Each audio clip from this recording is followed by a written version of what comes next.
Who's that wonderful girl? Could she be any cuter? Who's that wonderful girl? Oh, how are you, my love? I'm great. I've been singing that to my partner in the mornings because he doesn't like getting up. I sang it this morning and we both laughed. Oh my god, that does feel like a very you and him coded thing. I can imagine that would kind of like fit in your Sylvanian family world. He's an extremely snoozy boy. He can lie in. Yeah. That boy. And he's so sweet when he does. He's adorable. You don't want to disturb. See, when I'm snoozing, Nick just comes in and like crash bang wallops everything, opens every cupboard, turns on every light. I'm there like, ugh. Yeah. I'm actually quite nice, you know, when I want to be. That's the thing, when I want to be. There's a whole when you have something to gain from it. Hey, do you want me to go and get you a croissant from the shop? A croissant? Is that okay? I'm going to get you a little croissant. I feel at the minute in Doctor Who land, I am just having the best time. Yeah. I'm truly having the loveliest time. I looked at my calendar today and the week of, I think like the 20th, the week of like the anniversary and the specials, I think it's been one of the best weeks of my life. Like it's never going to get better. No, my colleagues at my actual job, which pays me money, put in a team dinner for the night of the 22nd. And I was like, oh, that's nice, because I actually already booked off the 23rd as annual leave in anticipation of it being a big day. But then you remembered. And, well, I was like, oh, great, I'm free on the 22nd. Nuh-uh-uh. I think it's probably like the biggest ever night in a London-based Doctor Who fans' calendar ever.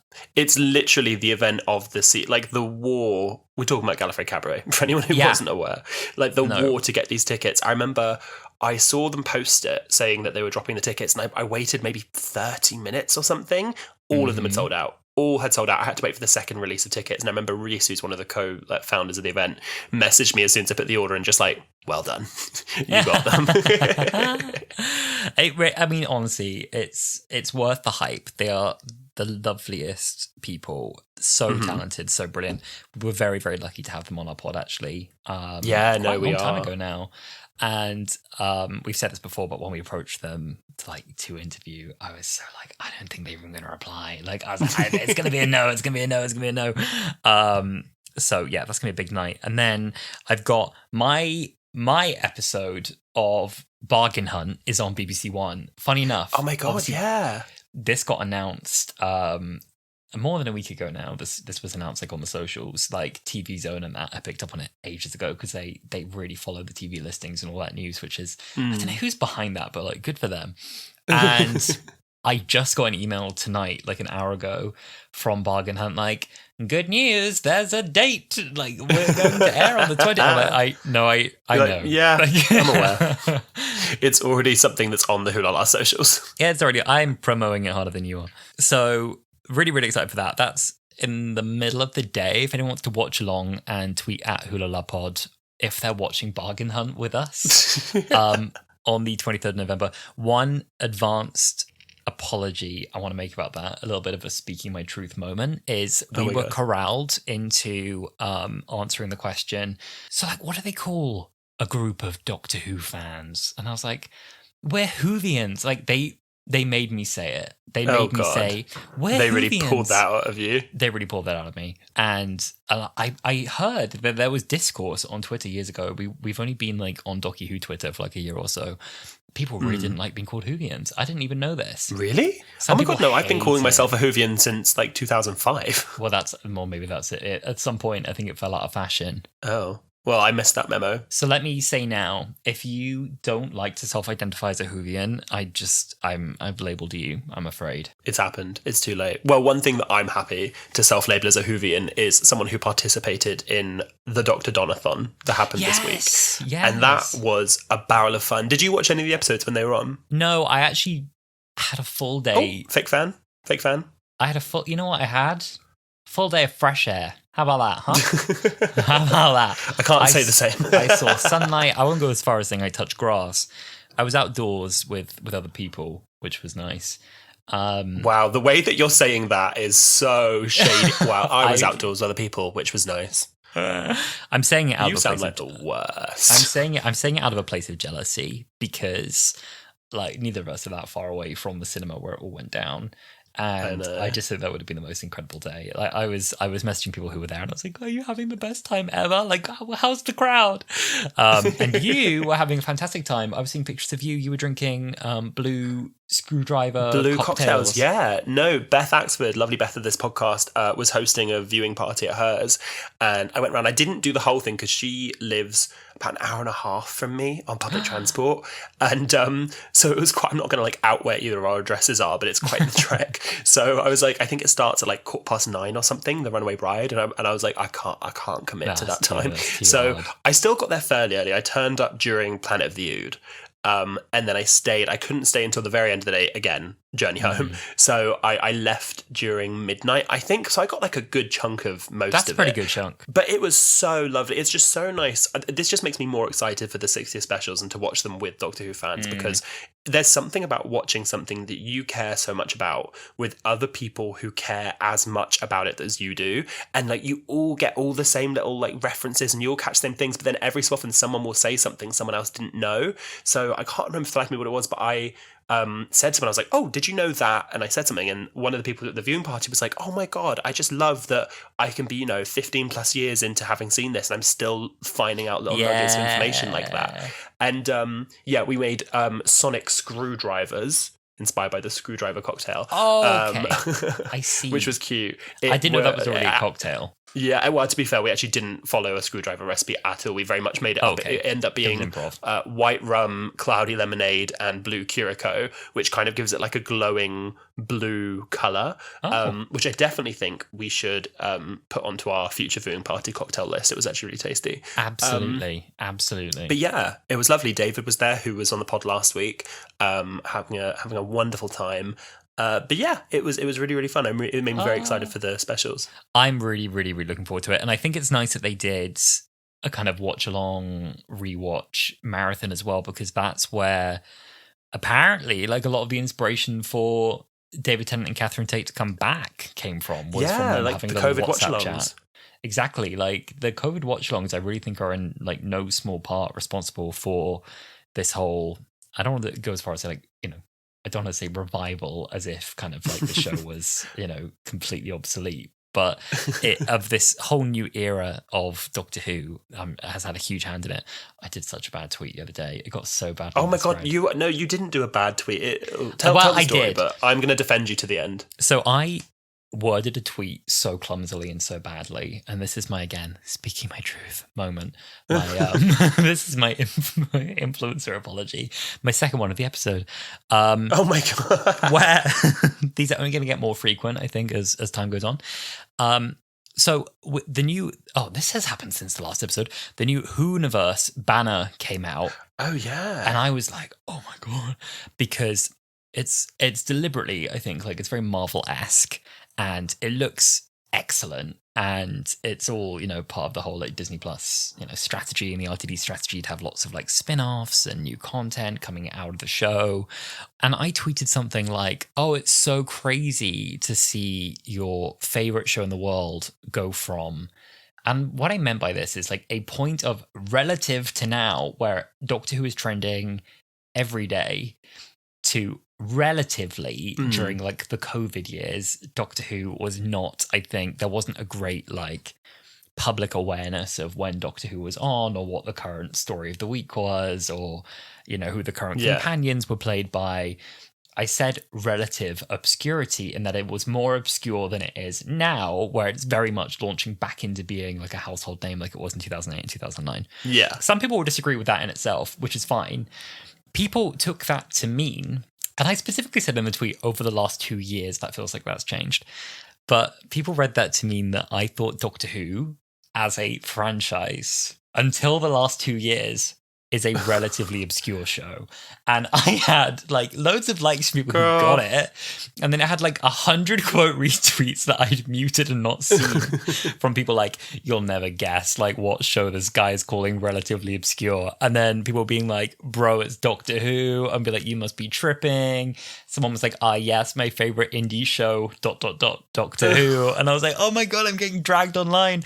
And I messaged you because you were like, oh my God, your tweet's really going off. And I read all the quote retweets. I was like, oh God, Sam, this has ruined my whole morning. You're like, they hate me. I was like, I need to lock my account. Like, what do I do? I was so stressed. I was like, it's never that deep. It's never that deep. But oh my God, people were absolutely roasting me. I accidentally created a pylon by trying to be enthusiastic about the show. So I mean, to be honest, it's been overdue. It's taken over a year so far to get to that stage. But anyway, well, I'll still defend you to the end of the earth. Thanks, King. The other exciting thing that happened to me this week was B&M released some new Daleks, and I've never been a B&M Dalek collector. I've had very limited Doctor Who merch in recent years. There actually was more to collect than I realised, so I don't want to... I've made a few mistakes in previous episodes. Girl, you are preaching to the choir. I have a history. I said something so bad as well. We did an episode about merch, and I was like, yeah, I feel like Doctor Who merch isn't that expensive. I feel like it doesn't really go up in value in the same way that other Doctor Who merch. I mean, if you want to buy a 13th Doctor's TARDIS on eBay right now, you are looking at shelling out a sweet £90 to £100, I think. Some people are selling the box without a TARDIS in it for 20 quid, and I was like, you're joking. Oh my God. So, helpfully, you can only buy some of this new merch from B&M stores in person, which is a whole other thing. So I went on a trek this week to Tottenham, which I live tweeted because everyone wanted that experience. And I did manage to get hold of 2 Daleks, which I'm so excited about. Let me hold up so you can see it as well. I mean, they are gorgeous. Look at these. They are gorgeous. I mean, oh my God, look at that matte finish. So pretty. Now, unfortunately, they didn't have the other set, which is the Time War Daleks. God knows where I'm going to put these, by the way. They are truly such salt and pepper shakers. Oh my God, you need to make them salt and pepper shakers. They should be salt and pepper shakers. I just think they're so dinky. I just think they're absolutely adorable. But the hunt involved, the funny part of this story is because people are running to B&M stores to sweep these up and put them on eBay and sell them at 3 times the price, which they're doing, by the way. Someone was selling 11 sets of these. You could only buy it as a set of 11 boxes for oh my God, £480. So you didn't even get a discount for doing that. I got to the checkout and the woman there pulled down her mask and she looked at me like and she was like, have you already bought these? And I was like, no, I haven't. She was like, a lot of people have been in here lately look like you. And I was like, I feel like that's a read. And it feels like it's a read. Security guard next to it was fully like you piece of shit, trying to buy Dalek. Like, you think you can trying to nick these Daleks? You're trying to get my Dalek? Laugh it off. Anyway, that was my funny story. Anyway, it took a good 40 minutes to get home with these. Great fun. But mission success. Mission success. Would do again, probably. You can come with me next time. Well, talking about Daleks, there is very, very few of a Doctor episode that I would like to talk about that involves such creatures beyond Series 4, Episode 12, The Stolen Earth. Where's it gone? Where's it gone? We don't know. It's been taken. Can't find it. My dog's locked in Costa. My dog's locked in fucking Costa. Excellent. Well, The Stolen Earth came out on the 28th of June 2008, which I always forget how long ago this was. I remember vividly, I was finishing year 6 and was going on a residential trip for like a week, and I came back and the Radio Times had arrived for that upcoming week and had a picture of like Rose, Martha and Donna on the cover. Oh and I was like, oh my God, it's just amazing. Very, very exciting. It was directed by Graham Harper and written by Russell T Davies. The viewership for this episode was 8.78 million, which at the time was the highest ever recorded viewership for an episode of Doctor Who, which is insane, but also not surprising given that it is the Avengers Endgame of Doctor Who. And it has an IMDb score of 9 out of 10, which I think is ridiculously low because it should be 10 out of 10. Oh, I feel that. I do feel that. It's crazy because I know the way that we consume television has really changed, and so much of what we watch now is on catch up and on demand and not live TV anymore. It's so wild now, I think, to imagine like almost 9 million people sitting down to watch an episode of Doctor Who at the same time. And maybe that's the kind of numbers we'll see again for like the 60th and beyond. I don't know. I don't know how it's going to work with iPlayer and stuff, because we're going to watch it, like we'll watch it when it's on, but we're going to watch it on iPlayer. On iPlayer Live. I think they'll be able to count how many people are on the live stream. I hope that counts towards the viewership number, because we shall be sat. We shall be sat. Well, for anyone who didn't partake in the Dr. Jonathan like yourself, or maybe hasn't seen this episode recently, here is a quick recap of the Stolen Earth. After receiving a warning from Rose Tyler, the Earth mysteriously vanishes. For those still on Earth, they see planets appear in the sky, to the horror of a local milkman, Martha Jones, Sarah Jane Smith and Torchwood. Unable to locate the planet, a desperate Doctor and Donna seek help from the Shadow Proclamation, the Galactic Police Force. They discover that 27 planets are missing, taken out of time as well as space. Entering the missing planets into a computer, they also discover that they align into a natural pattern when placed near each other. Back across space, a powerful new Dalek empire led by their creator Davros and a jazzy red Supreme Dalek is taking control of the Earth. Davros, believed to have been killed during the Time War, was in fact saved by Dalek Khan. Dalek Khan was one of the Cult of Skaro, think back to Series 2. He managed to breach the time lock around the Time War to retrieve Davros. This cost him his sanity, but also gave him precognitive abilities. Ooh. Now, the Doctor's former companions, all of which have previous experience with the Daleks, come together to stop the Daleks, including Rose, who's travelled back from a parallel world. Harriet Jones contacts Martha, Captain Jack and Sarah Jane through a secret subwave network. Rose can't join because Sylvia's laptop lacks a webcam, believing them to be naughty. The team realise that they can contact the Doctor using the power of the Rift and Mr. Smith to force every phone network in the world to call the same number at the same time. This exposes Harriet's location, however, causing her heroic death when the Daleks intercept the transmission. The Doctor locates Earth hidden within a pocket of time, a second out of sync with the rest of the universe. Upon entering, he's able to communicate with his former companions, all except for Rose. Davros soon interrupts, taunting the Doctor. The Doctor makes his way to Earth, and Rose locks onto the TARDIS's location. Just as they're about to finally reunite in an abandoned street, a Dalek shoots the Doctor. Jack comes to the rescue, killing the Dalek, and helps carry the Doctor into the TARDIS, where he begins his inevitable regeneration. Rose and Donna watch on in tears as they prepare to say goodbye to the man they know. Oh my god. Oh my god. Oh my god. Cliffhanger of all cliffhangers. I mean, we'll get to it, but cliffhanger. What did you say? What, you know, the cliff, the edge of the cliff? I was hanging off it. That's where I was, hanging off it. Now, I mean, as I'm sure you can tell, we bloody love this episode. We bloody love it. But we reach out to all of our followers on Twitter to see what you guys thought. And I'll tell you this, I think they love it too. Oh, go on. Oh, do they? Do they? I think they do. Go They on. do. We asked what are some of your thoughts on the episode Stolen Earth, and Liam Rice tweeted saying, "There are so many moments in this amazing ep that I love to tease. Martha, look up the sky. What is it? The line delivery gets me every time." And also Rose serving pure intergalactic model before getting zapped to the Doctor. Yeah. That is one of the most iconic One of the best, funniest moments poses in this. of Doctor Who. I love that. William said, "The Stolen Earth and Journey's End is Infinity War and Endgame for the gays." Can't say I disagree. So true. So true. Sammy says it's the perfect conclusion to RTD's world building, has all the usual elements too, including Trinity Wells. Oh, Trinity. I think she's going to be back as well, you know. I think she's going to be in the 60th specials. It's not been confirmed, but I feel it in my bones. Her news network is. So let's hope she follows. Mm-hmm.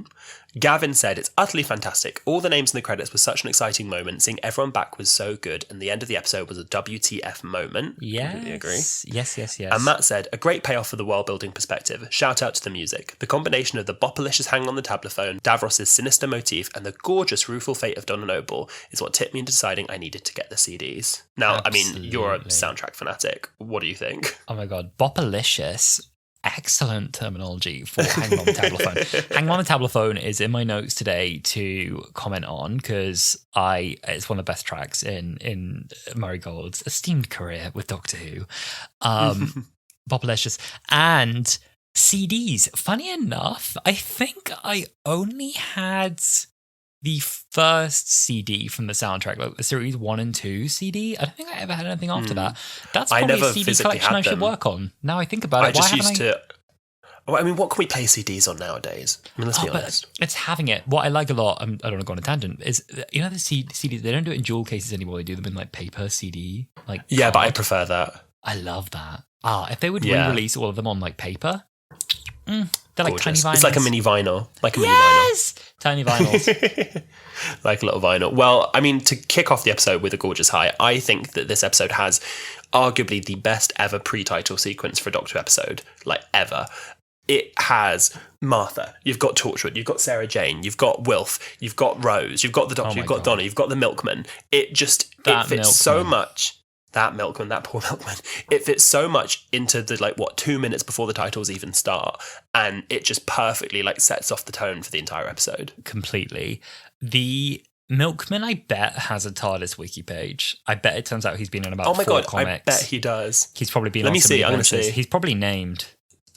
TARDIS wiki. I'm looking it up. Dear listener, we're looking it up as we speak. If not, missed opportunity, truly. Oh my goodness. There are 4 different TARDIS wiki pages called Milkman. There's Milkman from the Dream Eaters, Milkman from the Green Death, Milkman from the Survivor, and then Milkman from the Stolen Earth. Let's look at the Milkman from the Stolen Earth. Please. It says on TARDIS wiki, a Milkman was going about his daily routine on Earth when suddenly he was moved to the Medusa Cascade. Like everyone else on the planet, he reacted in alarm at seeing numerous planets in the sky, but his attention was soon drawn to Rose Tyler, who appeared in a flash. So true. So true. I can't disagree with any of those facts. Bestie. So true. Yeah, pre-titles content was stellar. I loved the second it all starts to kick off, the pace is relentless right up until the titles. I love that. When we blast across and it's far across the universe, and the first face we see, it's Martha Jones. Action, pace, we are off. I don't believe for a second that we're in New York for these scenes. The actual location of this, I'm sure I read something once where they said the actual location of this was I think it's Let me guess, it's in Cardiff. Well, yes, it's South Wales, and I think it's a traffic surveillance office where they if there's any a major road incident, that's where they do command from, which is very funny. And apparently, the room they filmed in, I'm sure I heard this. So just trust me on it, okay?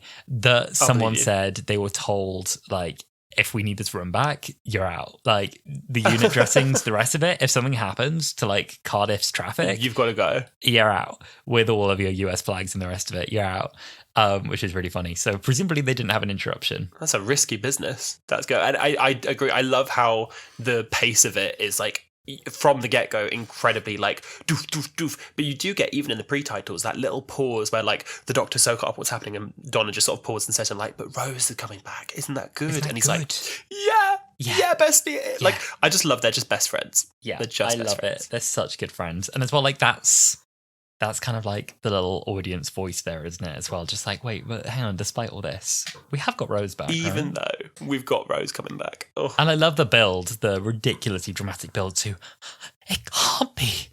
Dad, look in the sky. And it's oh my God, what are they looking at? Oh my God, Mr. Smith being Sarah Jane, I think you should look outside. I think you'll find the visual evidence most conclusive. Exactly. Funny comment, because it isn't. It doesn't really explain very much, Mr. Smith. There are stars in this. Mr. Smith's correct answer is we've travelled across space, not the planets came to us. But nonetheless, he's you'll find it made it more dramatic. It made it more dramatic. Much more dramatic. Where do we start with some highs about this episode? We'd love to play this game, dear listener, of highs, lows, mixed points. Once again, I fear we just have I'm not going to lie. I don't think I have a single low for this episode. Mine are highs and highs and highs. So I'm happy to jump on wherever you want to start. I think a great place to jump on is, let's talk about Rose Tyler, because this is her return. And that is the gag of the century, is that Rose is back. And is this her return, or is Turn Left her return? Well, it's her return to our world for the first time. Yes. Well, was Partners in Crime her return to our world? Oh, she's returned 4 times already. Fine. But no, I get what you mean. You get what I mean. I love even Donna's line there. So I just met Rose Tyler. I'm just oh my God, you did. Oh my God, this is happening. Yeah. I mean, I wish I could capture that feeling of how young me must have felt watching that. It's so hard now to obviously remember because it was so long ago. I know I would have been screaming at that fact that was happening. No, me too. I remember, I've said it on the podcast before, but I remember being so excited for when Midnight aired because I knew the next time was going to have Rose in it. So I vaguely remember being at my grandparents when this came out and I don't remember any particular moment. I think the only moment I remember is seeing it say like to be continued at the end and being like, oh my God. But yeah, knowing that Rose was coming back and she was going to meet like all my like, you know, she's going to meet Donna and she's going to meet Martha and she's going to see the doctor again and Jack's going to be there and all this stuff. Like it was just so much. And I feel like we'll talk about it more in the next episode when we look at Journey's End, but there were still so many surprises of people that turned up that like I had no idea were coming back. I kind of love that feeling of like, Rose is about to meet all of our new friends. Like, these are people that we like. And it's like, oh, come meet all our new friends. Like, there's Martha and there's Donna. And it's almost like, and you don't need to be jealous of any of them because he stayed loyal to you, girl. He stayed loyal. Except when she's watching the Subwave Network and she thinks that it's going to open up to her and it opens up to Martha and she's like, who's she? I want to get through. Like, I suddenly realised that like Rose doesn't know who Martha is. Yeah, but Donna does. That's one moment that I really like in that as well. Like these teeny weeny little callbacks. This continuity I think is so satisfying to me. Like the Donna looks on the screen and it's like, and there's Martha. And I'm like, oh, yes. And you know each other, your friend. Who's he? Just jumping off of that, like, obviously this episode is accumulation of lots of things that we knew were happening. Like, you know, the stars are going out and Rose is coming back and all this stuff. But there are so many teeny little, like, connections to the wider Whoniverse that just make me so excited for Doctor Who going forward. And like, we've just come off the back of watching an episode from Flux, and I don't want to become a Flux hater, but seeing how they do the world building in this era compared to then is so crazy. Like when they're on that call, Jack says Sarah Jane, like, oh, I've been following your work, good job with the Slovene, as a reference to the Sarah Jane Adventures. Later when the Daleks coming into Torchwood, they say, like, we're not going out without a fight. Like, Owen, like, Tosh, and they're referencing what's happened before on Torchwood. And, like, there's other little references, like, to planets and stuff that we've seen before. And it's like, this really is one big connected world. And Rose is in the middle of it this episode. I love it so much. I'll say one last thing about Rose that is really funny to me, because I want to talk more as well about the way they've built this whole kind of interconnected universe and how pleasing that is and how much attention is paid to everyone's personal stakes in this as well. And like none of that really gets lost in this, despite how dense the episode is, which is fantastic. The way Rose materializes from A to B, and she's always serving when she departs and when she leaves. It's so always funny. Superhero pose. Always superhero pose. It's just one hand on hip, one leg jutted out, straight, like face, like smizing, not even smizing, not even a smize, just like, serving cunt. Oh, you couldn't see what I did with my mouth, but I did it just right, like Rose did. Model face. Just model so face. Funny every time. And then it's only just beginning. The biggest one is definitely when she's leaving Wilf and Sylvia. She's like, right, here we go. Wish me luck. And he's like, oh, good luck, darling. Good luck, and she just sweetheart. sits there and just like, that moment, I absolutely yell. People who don't even watch Doctor Who, if my flatmates are in, I'm like, rewind. And it's like, oh, good luck, sweetheart. Everyone laughs. Everyone laughs. Excellent moment. It's just so good. Right I love prior to that as well, right before the Subwave Network activates on Sylvia's laptop, or whoever's it is, Wilf's, the family laptop. Rose is just like in the kitchen looking sad, looking at the table. I find that so funny. We pull up from like Sylvia sobbing into Wilf's chest. Like, oh my God, we've lost in the Daleks. And then it's just like Rose just in the kitchen looking so bored. And I'm just like, she's like, what are you doing girl, right there? We'll sort it out. You've got to go. There's something more helpful you could be doing right now. Back to what you were just saying. Yes, with the world building. The world building, but also I think like this is what is so great about RTD writing, I think, is he really gets how to write great, believable characters with real personal stakes. Like there's little moments. Gwen calls Reese and it's like, I love you. And there's a little, like, there's time given to say that. That is what you would do. You know, it's like, it's all going to shit here, but I love you. Call my mother, tell her to take her pills and go to sleep. It's funny. Luke calls his friends and tells Sarah Jane where they are because Sarah would care. Sarah Jane cares so much about Luke. Like, you know, first thing, like, Luke, are you all right? And, you know, Mr. Smith's like, I'll protect the boy. And she's sobbing when she hears the Daleks because she's like, oh, you're so young. You know, like there's all of this. Well, I want to talk about that scene in more depth later as well because, oh my God. For sure. And then like Martha teleports but ultimately comes home to her mum. It's the one place she wants to be is with her family. That's always been like her biggest drive is to like protect the people she loves the most, her family. And then Wilf like is like, oh, Donna, where are you, sweetheart? You know, he wants to call her. So everyone all the way through as you would in a crisis situation, like the one thing everyone wants the most is to know where their loved ones are and to be with them. Well, even like Donna in the TARDIS, the thing she immediately realizes is like, well, if they've moved the Earth, they've lost the sun. Like, they're dead. Is everyone dead? The Doctor's just trying to like figure out the mystery of it, and she's like, "That's my family. That's my entire world. Like, are they dead?" And the Doctor's like, "I don't know." But yeah, completely agree with you. I made a note here because I just think that the interconnectivity that it takes to put all these people from all these different spin-offs and everything together and make it a cohesive story, this is just a masterclass in writing from Russell. You have all these separate threads and characters that connect, but I think the reason it works so well in this story is because they are all following the same story, and even down to the editing, we are constantly following the stories. So like an issue we had with Flux is that you'd be following one story and all of a sudden you'd cut somewhere else in space and someone's having a completely different adventure.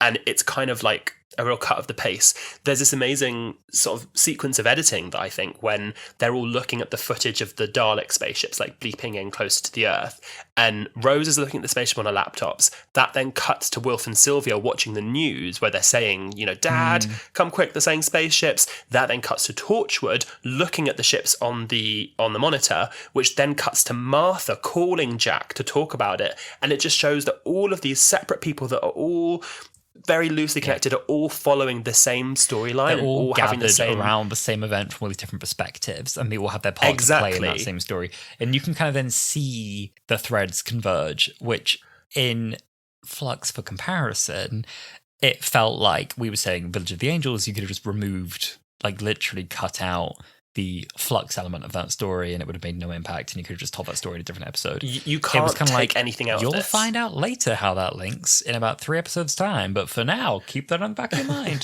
which isn't satisfying in the same way. And also, even when you have people taking part in activities in different ways, the emotional journey is really pleasant as well. So like when the Doctor and Donna think they've reached the end of the Tandoka scale and there's nowhere more to go. They've like lost the final clue that they had. The last chance they had to find the Earth is gone. And there's this really despondent moment of like, oh my God, like you never give up. Like, Doctor, like say something. Like, oh my God, this can't be it. We can't have lost everybody.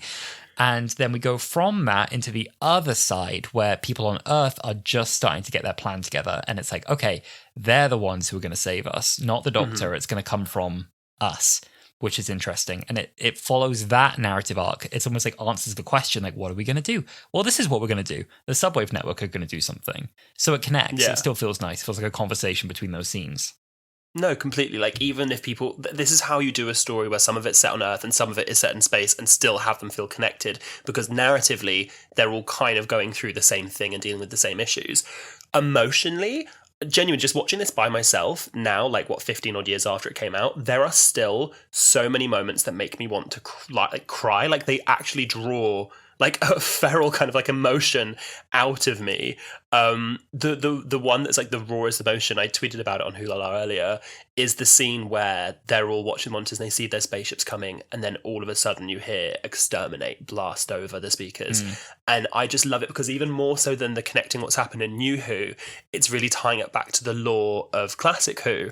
And you see Sarah Jane just like go pale. Like, it's an incredible performance, and I've been loving seeing everyone online giving Liz Sladen like her flowers for it, because she just is such an incredible performer that like she just goes white, and she realizes like these monsters from her past that she thought were gone forever are suddenly like coming to attack her in her world, and she has to like, all she can do is like cling to her son because there's nothing she can do. And Jack is they're the people who killed Jack for the first ever time, and he's there with his Torchwood team, and they say like, oh, what's happening? What's going on? And he just holds them and kisses them and says, I'm sorry, there's nothing we can do. We're going to die.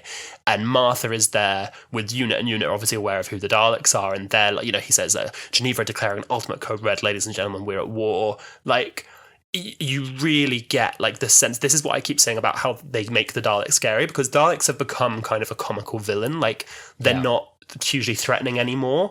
This is how you show what the Daleks should be like. There's no big army, there's no big like explosion or whatever, like, well, there is later, but they are introduced just by one word. There's plenty later, but they literally are introduced just by one word. You don't even see a Dalek, and you're just looking at the reaction of all these people who know what they are, and it's just chilling. It's interesting. I'm gonna disagree a little bit with you on this one, because I don't think Daleks are scary, and I don't think they were scary then. Dare I say this? So I think Bitch, did you see Sarah Jane's face? I saw her face. I thought the reaction was right, and I think the reaction was good. But to me, it didn't make the Daleks any more scary. Like, to me, I think it's the right reaction. But for me, like, the Daleks are not a frightening villain. For me. Well, Ian, if you've got a Dalek up your arse, you don't worry about your jumper, do you, Ian? I feel like the reactions to the exterminate over these speakers are stronger than the actual fear I get from the Daleks. For me, the reactions I but really that's the like. point. I guess. But the point is that you're getting the fear that, because you as a viewer aren't scared of the Daleks. Like, it's not saying that you as a viewer are meant to be scared of the Daleks. It's saying you as a character are meant to be terrified of a Dalek. You're supposed to be, but then like the second a Dalek comes on screen, it's funny to me. Like, to me, the Dalek is better as a comedy character. And this is why I shouldn't be allowed. This is why I should be allowed to judge the show. If you've ever seen anyone do like a funny dub of a Dalek, hysterical, because Daleks are good comedy characters. Dalek Khan in this, insane Dalek Khan, my favorite Dalek immediately because he's funny. Like when the red Dalek, the Supreme Dalek, is like, the abomination is insane, and then the like, Dalek Khan's like, the doctor is cutting. Immediately, I'm like, favorite characters in this. They don't scare me. But I don't think that I think there's a difference. But like, I'm not scared of the Daleks, but I feel the fear of the Daleks in this. I don't think that it's meant to make you as an audience scared of the Daleks. I think it's meant to make you as the audience understand how terrifying the Daleks are for the characters. I think that's what then gets lost in episodes like The Witch is Familiar, where like you can then suddenly crawl inside a Dalek and it's, you know, that kind of stuff. I think that like seeing the fear it has in Martha, Sarah Jane and Jack, like that makes emotion come out of me. Not fear, but like I go, oh, I can understand what a threat these characters are, which I agree you then lose as they like. I get that. But then we have a scene with the Daleks where they'll be like, the males, the females, the descendants, and like immediately I'm like, they're funny. They're just funny. Or like, you know, a Dalek with a splodge of extermination paint in its eye, you know, and it's like, oh, I reckon a good splodge of paint in its eye, you know. They're funny. Or like even a Dalek getting shot by Captain Jack and just a distant funny to me every time. I don't know. It's like, for me, like the scariest Daleks we had in a while recently were actually when we saw in the Chibnall era Daleks leave their casing and possess someone with a horrible, like, ugly tentacles. That was really, really good. For me, didn't find RTD era Daleks frightening after the episode Dalek. In that episode, I think the Dalek's really scary. When you have loads of Daleks together, they lose the fear factor for me. I agree with you. When you have loads of Daleks together, you lose the fear. I do think that and again, I don't necessarily mean that they're scary and that I am afraid of them as a viewer or I was as a child, but I think the reveal of the Daleks in series 2, I'm so excited to at some point look at Doomsday. I want to like put it off because I know we're like doing the series 4 finale now and I want to put the series 2 finale off way down the line for Wholala. But when you think this is a Cyberman story and there's the big orb and you think that, you know, it's something to do with Cybermen and they come out and what happens is 4 Daleks. Yeah. And you think, oh my God, I know what happened when there was 1 Dalek and now there are 4. Because I agree with you, the ones who have like hundreds of Daleks, like you kind of like, they're just tin soldiers. But I think that there was definitely fear for the Daleks in those episodes. Yeah, I get that. That's a story for another time. What I will say about that though is I think we should talk about Davros, because this is Davros's big return. Yes. I think that some of that grossness that you were talking about like, you know, the creature within the Dalek casing, you get that with Davros because I love the redesign they did for him in this. It really just felt like they took the classic Davros and like scaled it up a bit. There's that scene where he says that he grew all the Daleks out of his DNA and he unbuttons his shirt and opens it and you see his just raw, fleshy rib cage and every single Dalek has a piece of his DNA in it to make them like pure Daleks. I think that it's such a great return, and what I really love about it is that they didn't just go, and here he is, another big bad, as if like he's another Emperor of the Dalek, whatever. They play with his dynamic where like he, and again, we'll talk about it more in Journey's End, but he might not be in charge of the Daleks. He's their creator and they like respect him as their creator, but he isn't actually the one calling the shots, but he truly sees himself as like the god of the Daleks. And I really, really like that. And again, same point I made before about when they heard Exterminate, as soon as Davros's voice comes through the subwave network, and what I absolutely love is Sarah Jane's reaction and the Doctor's reaction, because the Doctor is reacting from the Time War because he last saw Davros canonically in the Time War and thought that he fell into the jaws of the Nightmare Child. But Sarah Jane was there on the day Davros created the Daleks, and she just, again, goes cold, and she's like, no, but he's dead. And you get a sort of payoff to that in the next episode, which is very exciting. But I really, really like how they introduced Davros. Yeah, I agree. It was nice that we got like this like tease. We get a silhouette, we get his hands. We don't get the whole thing all at once. And it's Julian Bleach, isn't it, who plays the Davros in this one. The voice for Davros is excellent as well. It's really cool. The modulator effect they put on it as well, it gives like a kind of like a raspiness to his voice where he always sounds like he's like kind of sickly. Yeah. And yeah, the design for Davros in this as well, like he truly looks like a corpse. He looks like something that is like rotting, and like that ickiness that's the ick factor I want from a Dalek. That's like, the ick you want from the Dalek. Like beneath the like polished bronze exterior is something really horrible, like something very like like gives you like a proper like rejection, like ugh. So Davros, fine. Davros gives me the ick I desired. Yeah, no, I get that. I get that. Something I really like in The Stolen Earth and RTD generally, we've had this in other finales with like we had Peggy Mitchell in The Army of Ghosts as well. The only spirits I serve in this pub. You do the quote better than me. The only spirits I'm serving in this pub are gin, whiskey, and vodka. Now you heard me. Get out of my pub. So good, so good. And then in this one, we get Richard Dawkins first doing his like, but it's an empirical fact. The planets didn't come to us, we came to them. Just look at the stars. We're in a completely different region of space. We've travelled. And then you do Paul O'Grady, because I can't do that one either. Oh my God, when Paul O'Grady comes on screen, he's like, do you know what? I look up and there's all these moons and things. Do you see him? Do you see him? Thought, what was I drinking last night? Furniture polish. And then Yanto's like, ha ha ha ha ha. Yanto! Time and place. Oh, it's funny though. I love it. I really like the real world tie-ins. You said your parents didn't like it. They were like, no, my parents used to hate it when they put like the news and stuff on it. They used to hate it. They'd be like, it blurs the lines between reality and blah, blah, blah, blah. I used to love it. When they blew Peter on every time, I was like, oh. Yes, we did. We used to get, who was making the spaceship cake in... Was it Matt Baker. Oh, Matt Baker. Oh, bless him. Not Gethin. We like Gethin. Not Gethin. Gethin, would you like you? And then obviously we get Trinity Wells as well. We've talked about Trinity Wells. Yeah. But to me, she's a real world tie-in. She's someone I'd like to see read the real news. Praying for a return. Yeah. Paul Grady, I think, is one of the best cameos they've ever done in Doctor Who. Is so good. Do you remember in Series 3, they had like, for the Mr. Saxon campaign, they had like McFly, Sharon Osbourne, and what's her name? That MP. They all came back. Anne Widdecombe did it as well. Anne Widdecombe, yeah. Anne Widdecombe did it. And she's rather handsome too. The whole of McFly going, we're voting Saxon. We love you, Harry. So one place that they go during this episode is finally, I think, to the Shadow Proclamation. It was first mentioned in, I think it was in Rose in episode 1 of Series 1. They finally go there. I love they brought the Jadoon back, because if it's going to be some kind of like intergalactic space police force, it makes sense that the intergalactic police are there. I love the design of it. Like, I think it's a really cool shot when they're like panning in, and it's got that like center bit and all the different like arms that go with different cities on the end of them. Love the references to planets in there too. They reference like Woman Wept and Clom, which are planets from previously in the series. I just think it's such a fun little scene. It's fun. Clom. Who'd want Clom? Who'd want Clom? It's funny, the interior of the Shadow Proclamation, after I'd imagined it to be probably this very like historic, like maybe it all happens in like a kind of stone amphitheater, like some ancient building with like columns. It's ultimately just like the inside of a private hospital. It's kind of how it looks. It's the vibe. It's very giving, like it would smell like a dentist in there. Well, it's weird because then when they bring them back in Series 9, I remember hating this because they film it. They actually bring back the woman from the Shadow Proclamation from this episode.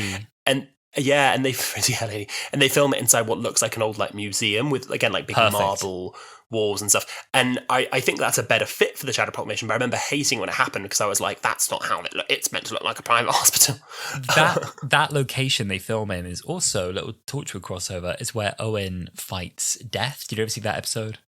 Oh, yeah. Death itself, like, is in a hospital killing people, and Owen, like, wrestles it and wins somehow doing that. They have about 3 funny. staff in the Shadow Proclamation. They have one person doing the tea, one person declaring war, and someone else just pottering around. Yeah. Although I do like the tea lady. She has that really ominous line which sort of leads into the next episode, which goes, "I'm so sorry for your loss. I mean the loss that's yet to come. God save you." I'm going to start doing that to people on the train. I mean the loss that is yet to come. God save you. You're going to start becoming like a soothsayer. Just run off. Right before we get to my stop, I mean the loss that is yet to come. God save you. But then something awful happened to them and they'll be like, he knew. He knew. That boy from Bargain Hunt, he knew. Yeah. I have another point following right on from this, actually. RTD writing. Let me sing its praises one more time. No one's really called us RTD fanboys yet. I guess they haven't felt. I think it's because we keep calling ourselves it, so why would people call us out? So we're self-aware enough. We just don't need you to say it. Like, we know, we get it, we know. Okay, we get it. Even with all the techno babble you get in these episodes, you get like the Tandoka scale, transmats, frequencies, a speck of sound on the top. It's quite like the Doctor is over the screen. It's quite wordy. But you get a flavour of what's happening. You can follow it because it's like they're chasing bees.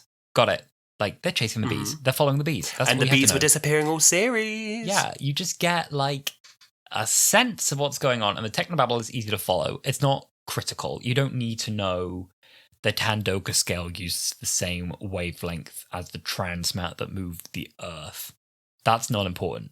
The bees were disappearing. The bees were going home. We can follow their trail. Easy peasy. Like, it's a little thing, but it just keeps it fun.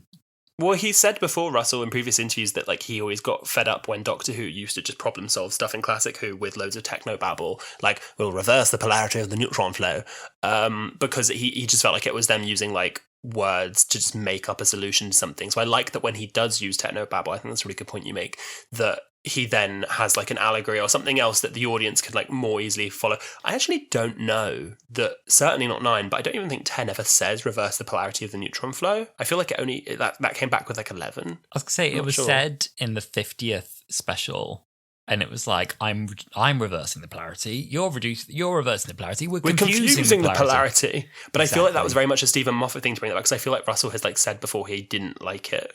Yeah, it could be. Donna's character is something else we should talk about in this episode. Donna feels so different by this time in the story. This was already a change that I think had really started to happen a lot earlier. There's a deleted scene we posted on our Twitter/X account at Wholala Pod. Go and have a look. It's a deleted scene that someone has kind of coloured a bit and they've added a score underneath it because previously it was that weird silent TARDIS you have in deleted scenes. And it's from the Doctor's daughter, and it's a deleted scene at the end where Donna is comforting a grieving 10, and she has this very mature part about we remember, we go on, what else can we do? And this whole bit, and it feels like we live. We live. Let's find a new world. And it's so un-Donna compared to where Donna was, with what? You're just saying words. Completely. That's not even a proper word. You're just saying things. Pockets. But it's also the same character because you still have, I'm Donna. I'm a human being. Maybe not the stuff of legend. But every bit of his important Time Lord. Thank you. I mean, and she's always been observant. From her first episode, she notices things. There are things that she picks up. Because she's 1,000 words a minute. Her confidence seems so fragile though, because within the same scene, maybe not the stuff of legend, but every bit, she, goes right from that to as soon as she's, then anxious again about is anyone still alive? Are we ever going to find them? Have I lost all my family and everyone I know? I'm not used to anyone, they're not going to need temps anymore. No, that's any good for anyone now that everyone's dead. How should I know? And then back on, the bees, bam, all that spark comes back again. It's great. And it's the Doctor who almost gives her the reassurance. Like, Donna, you're brilliant. You're brilliant. Yes. What I love about the Dr. Donna's relationship by this point is that they equally need each other. Like we'd already mentioned before that she has to kind of like send him and go, Rose is coming back. But there's a really gorgeous Dr. Donna scene when we'll get to the Subwave network in a minute, but when they're on the Subwave network and the Doctor hears Davros's voice and he just kind of freezes and tenses up and is terrified again. And Donna just kind of touches his arm and she says, Doctor, it's all right. We're in the TARDIS. We're safe. And she really like, it feels like they look after each other. Like he gives her the confidence boost that she needs. She looks after him when he needs like a voice of someone who truly like cares about him. And that they both just like in a completely platonic friendship way, like truly love each other. And I really love that relationship. They do. I'd heard, again, no source for this, so like challenge everything I say. I say nonsense and spread disinformation. That's why I have a platform.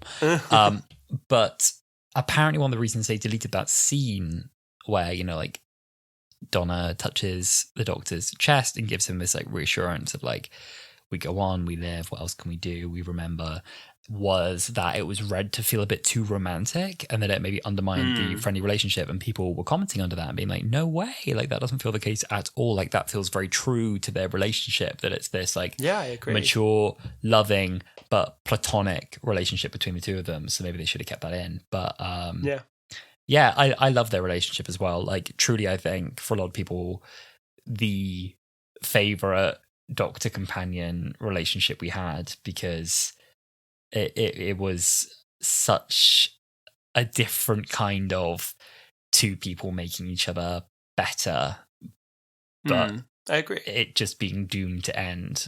So, and hence, I keep forgetting this is why they get more of it in 20 days, which is so insane. Like 15 years I know. later. I was watching this and I always, because I've rewatched this two-parter probably more than any other Doctor episode. These are very much like my comfort episodes.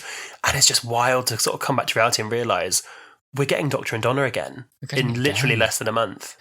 It just doesn't feel real to me now, because it was announced so long ago, and then the filming pics came out so long ago.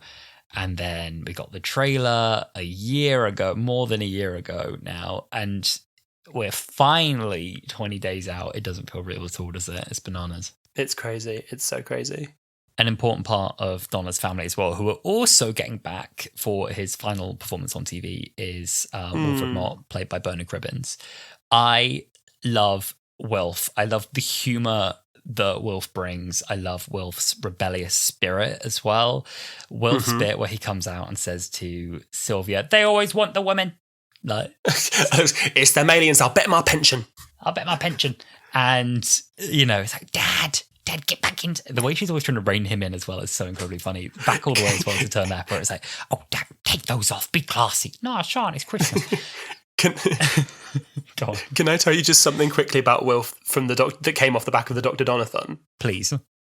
The people that I was watching it with, they were playing there were loads of games while we were watching. It's like you had to spot Twink of the Week, and they realised that every episode has like a wonky shot, and there's a MILF of the week. Like they were looking for like the milfiest MILF, and they said that they have this phrase in their house, which is the Wilfiest Wilf.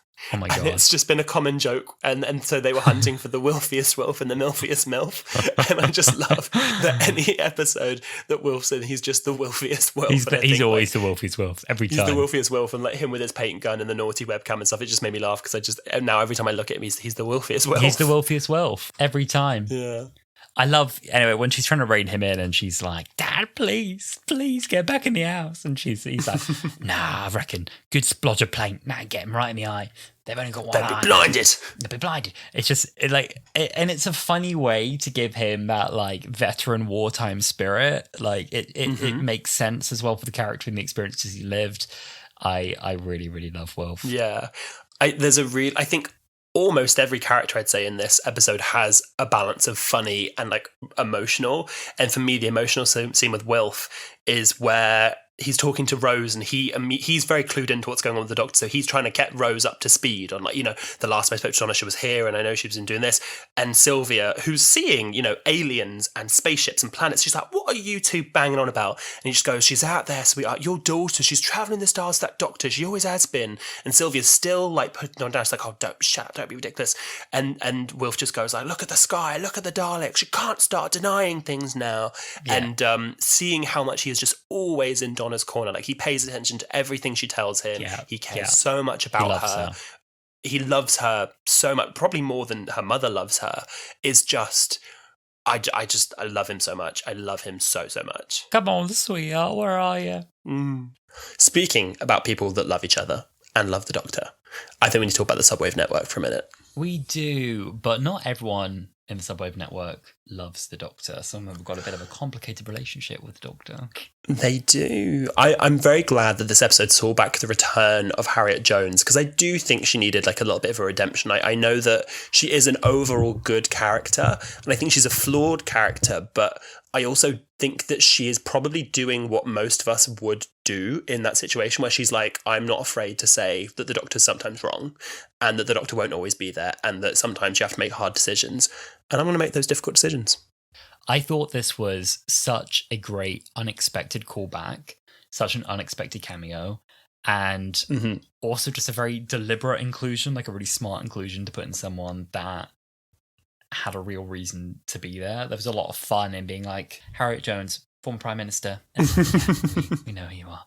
We know who you are. It's great fun, but also bringing back someone who's got that, complicated relationship with the Doctor and, has been set up for so long as, or one day, the Doctor's not going to show up. Like, one day, we're going to be on our own. And this is the day. The Doctor can't get to them. This is the day. Without their help. And if the Subwave Network hadn't happened, and Harriet Jones didn't have this failsafe to reach the Doctor, they would never have found them. No, the Harriet Jones, well, actually, Mr. Copper, I guess, Mr. Copper Foundation from The Voyage of the Damned is the one that really saved the day. There are so many little tie-ins to the Doctor Universe. Martha, the reason she teleports is because of the Sontarans from earlier in the series. Like, there's so many different tie-ins. But I just love that there's this, like, out-of-space Zoom call, basically, with Torchwood, with Sarah Jane, with Martha, with Rose, inadvertently, with Harriet Jones, and they truly are going like, okay, we know we need the Doctor, but the Doctor isn't here. Like, we need to figure this out together. And I just think it's such a great scene. And it's a really great way to bring all these characters together before, in the next episode, they actually come together. To me, niche point, there's something very plausible about Harriet Jones's house. The setting she's in, she looks very former MP with that backdrop. Whenever you had, like, during, like, COVID home interviews, you'd always have, like, Jeremy Hunt with some, like, background of, like, his, like, lovely wood beam cottage, and I was like, man. But Harriet Jones has that wood beam cottage, and I'm like, that is where Harriet Jones, former Prime Minister, would live. Something about that attention to set design really pleases me. And the music in this scene absolutely bangs. This is the first time we get hanging on the telephone. You sound like you're doing a country where, like,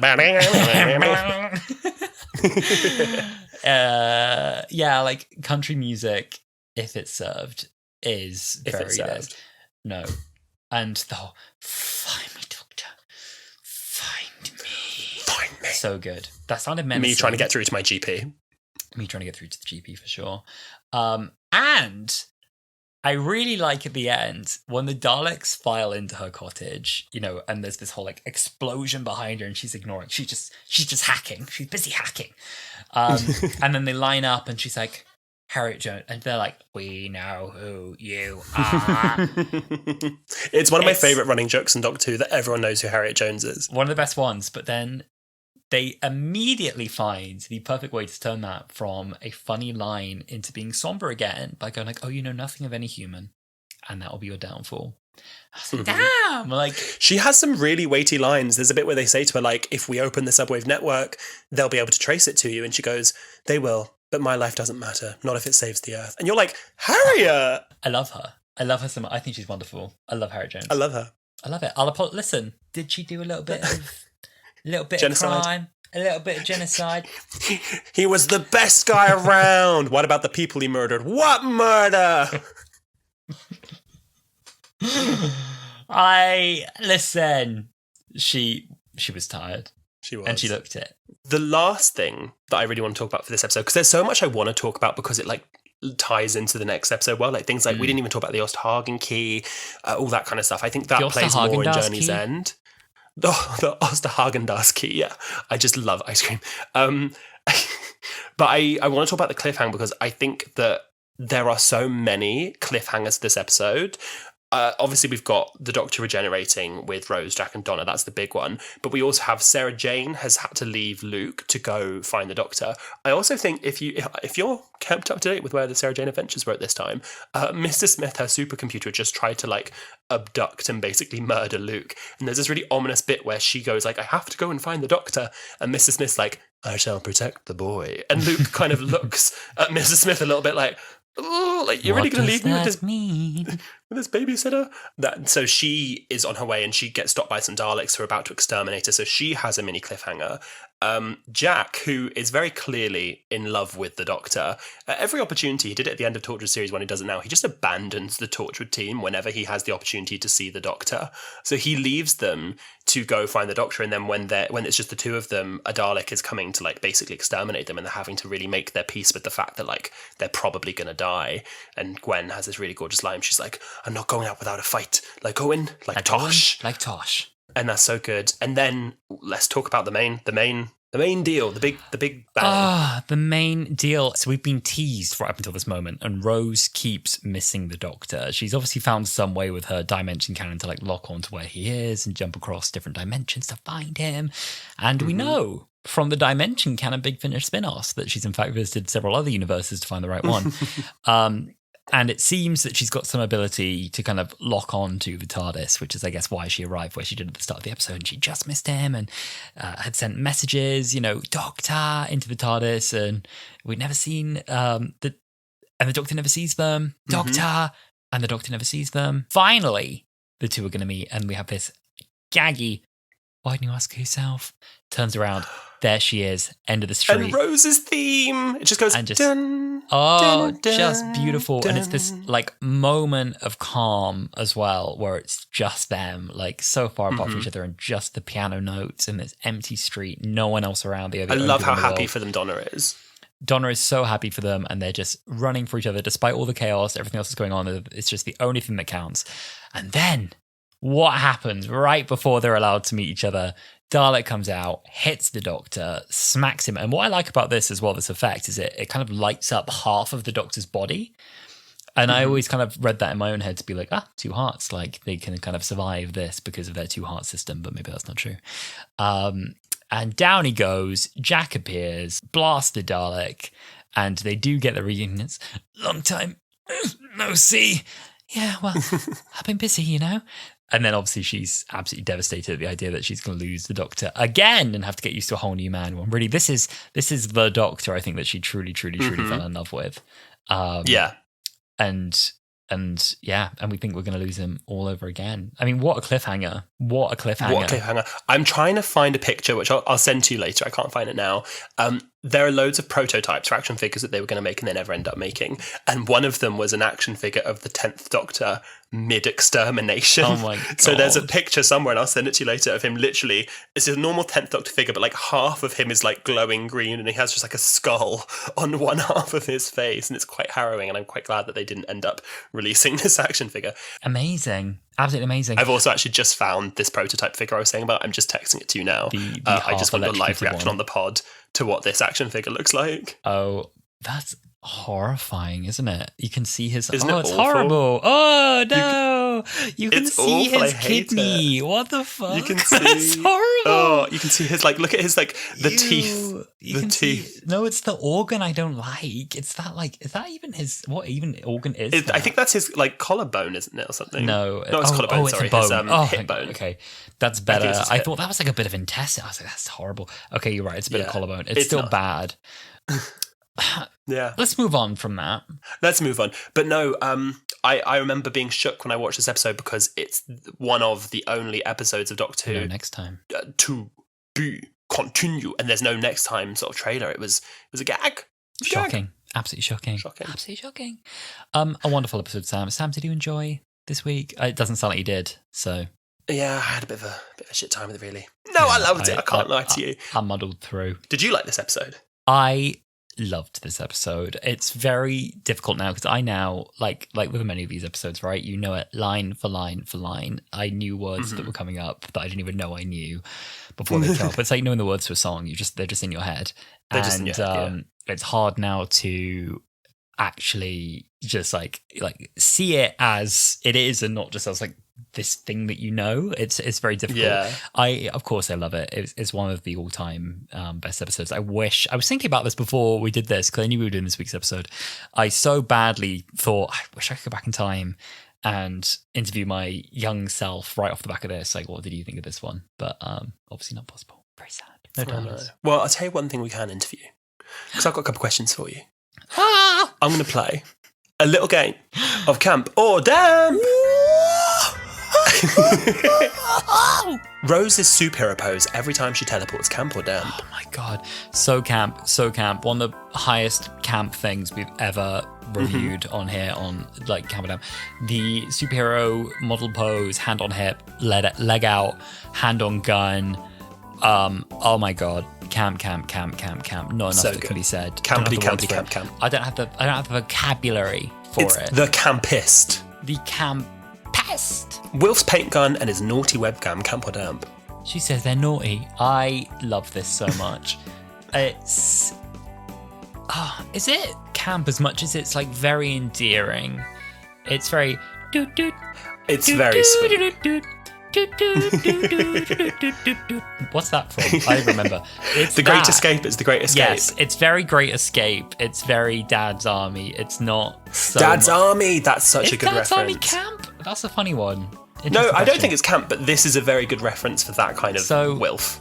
It's the Wilfiest wonderful. Wilf. I don't know if it qualifies for camp, so I'm gonna have to leave that one undecided. Maybe that's one that the Wholala listeners can comment on for us on Twitter and give us. Yeah, you'll have to let us know, is it camp or damp? Yeah. Well, here's one that I know I have an opinion on. When Gwen sees the Doctor for the first ever time and she goes, "Oh, he's a bit nice. I thought he'd be older." Camp or damp? He's not that young. What's your take on that, since you've got an opinion? I think it's so camp. I think it's the camp. Like, the world is ending. She's got a husband. Everything's falling apart. Right at this point in the story, I think she was like, Reese wanted a baby, and then like that's the point in life that she's at. She was willing to risk it all. He's a bit nice. Thought he'd be older. Willing to risk it all. I love that so much. Yeah. As well as camp or damp, I also have quite a few fun facts for you this week. Oh, go on. One which I thought is actually a really fun fact is the weapon that Jack grabs when he's on the way to go meet the Doctor is actually the same gun that he made on Satellite 5 in Babel from Parting of the Ways, the one that he made with Trini and Susanna. Wow. It's a homemade. He held onto it this whole time. Russell T Davies had been so impressed with Russell Tovey's performance as Alonzo Frame in The Voyage of the Damned that he was originally meant to be included in this story as well. So he would have appeared when the Doctor and Donna travelled to the Shadow Proclamation and helped them in dealing with his superiors there. He'd have been working with the Shadow Proclamation. He would have then gone with them in the TARDIS to the Dalek Crucible, only to be exterminated, meaning that Davies could have somebody self-sacrifice without having to kill off one of the main well-established characters. And he had been planning to do this the whole time, and the only reason it was scrapped is because Russell Tovey later became unavailable for the shooting period. Oh, that would have been devastating. I know. Love Midshipman Frame. We love Midshipman Frame. I guess later it just became Jack and it was fine because Jack came back to life. But I think that he really would have been sad. the character, that Jack ended up dying. I think because the only quote unquote complaint for this era is that there wasn't really a death, like the Dr. Donna death, I guess. But yeah, if Midshipman Frame had been killed trying to save the Doctor. Yeah, maybe that would have made them feel a bit more scary. Also, talking about the Shadow Proclamation, it was originally meant to feature a lot more old and new aliens, including Sycorax Hath, Vesperforms Krillitane, Gelth, Cybermen, the Isolus, the Grusk, the Hoiks, and even a giant adult adipose. This was eventually axed because it would have used up half of the episode's allotted budget in about 30 seconds. I love this. It's something that I didn't talk about in this episode, but it's so obvious where they've had to be really choosy with the VFX budget, because there is a shot of the TARDIS flying towards the Shadow Proclamation that I'm fairly sure is the same spinning TARDIS shot from the Parting of the Ways from series 1. I'm like, I think I've seen that one before. And the wide shot we get of like the spinning asteroid of the Shadow Proclamation, I feel like it was clearly so expensive to make that model and render it just spinning that we stay on that static shot for quite like used a that long shot time. like 3 times. Yeah, and we never see it. Like nowadays, you'd be like panning around it, you'd see the TARDIS approaching it, you'd see it from above and below and outside. And every time we came back to that, I feel like we'd reestablish. But it's clear we had money for one shot on one angle. When we go back to the Shadow Proclamation in Series 9, they use the exact same shot of the Shadow Proclamation there again. Sure. So I completely agree there. Well, dear listener, thank you so much for joining us on this whistle-stop tour through Stolen Earth. If you didn't get enough of this, don't you worry, because you've got to come back next week when we were looking at part 2, I guess part 3 of the story, if you're counting Turn Left, of the finale of Series 4, Journey's End. Oh my God, it's going to be another whopper. So please let us know on all of our socials, Twitter, Instagram, TikTok, all of the above. What do you think of the finale of this episode, Journey's End? Please reach out to us and let us know. You can find us on all of our socials at Wholala Pod. You can also go on our YouTube channel and rewatch old episodes of the podcast, also at Wholala Pod. Oh, yes. What else am I meant to say? Oh, yes. If you have a moment, we'd really appreciate if you could give us a rating on this podcast. It really makes a difference for algorithms and such. And also, we just really appreciate it. So if you could go and follow us on wherever you're listening to your podcasts, Spotify, Apple Music, and also just leave us a review. We'd really, really appreciate that. And if you're feeling really generous, you could even share the podcast with a friend who you think might enjoy it, put it on your story, and help us reach more people. Exactly. Well, thank you so much for listening to this episode, and we will see you next week when we revisit Journey's End. We'll see you then, my darlings. Bye. Bye.